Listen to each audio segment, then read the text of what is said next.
আমার ছোট বোন তার কিউট মেকআপ বক্সটা দিয়ে সুন্দর করে মেকআপ করে নিচ্ছে। কারণ আজকে আমরা ঘুরতে যাব। আমরা এখন যাচ্ছি সাবদি, যেটা নারায়ণগঞ্জের একটা প্লেস। জায়গাটা খুবই সুন্দর। আমি নারায়ণগঞ্জ গেলেইও সেখানে ঘুরতে যাই। আমি সেখানে আমার খালামণি আর কাজিনদের সাথে ঘুরতে গিয়েছি। সেখানে খালামণির দেবররাও এসেছিল। তো আমাদের সেখানে যেতে যেতে একটু লেট হয়ে গেছে। আর একটু আগে যেতে পারলে খুবই ভালো হতো, কারণ আস্তে আস্তে অন্ধকার হয়ে যাচ্ছিল। তবু আমরা সেখানে ভালোই এনজয় করছিলাম।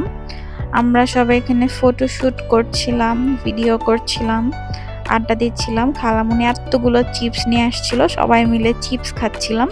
সবাই আড্ডা দিতে দিতে এতগুলো চিপস 10 মিনিটেই শেষ হয়ে গেল। আমরা জাস্ট অবাক হয়ে গেলাম। দেখতে দেখতেই সন্ধ্যা হয়ে যাচ্ছিল, কিন্তু তবু আমরা এনজয় করছিলাম, কারণ সবাই মিলে আমরা গল্প করছিলাম। আর অনেক বাতাস ছিল, অনেক রিল্যাক্সিং ছিল। আসলে আমার সবসময় নৌকা দিয়ে ঘুরতে অনেক ভাল লাগে। একদম মনটা ফ্রেশ হয়ে যায়, একদম রিল্যাক্স ফিল হয়। তো যাই হোক, কখন যে 1 ঘন্টা হয়ে গেল টেরই পেলাম না। তো ঘুরে শেষ করে আমরা একটা রেস্টুরেন্টে আসলাম ফুচকা খেতে। এটার নাম হচ্ছে স্বপ্নবিলাস। জায়গাটা ভালোই। এর আগে যখন এসেছিলাম তখন এটা ছিল না, নতুন করে করেছে। এরপর আমরা ফুচকা অর্ডার দিচ্ছিলাম, দই ফুচকা আর নর্মাল ফুচকা মিলিয়ে অর্ডার দিয়েছি। ফুচকাগুলো অ্যাভারেজ ছিল, খুব বেশি ভালো মনে হয়নি আমার কাছে। তো যাই হোক, খাওয়া দাওয়া শেষ করে আমরা একটা রিলেটিভের বাসায় যাই। সেখানে একটা কিউট বিড়াল ছিল, বিড়ালটা প্রেগনেন্ট ছিল।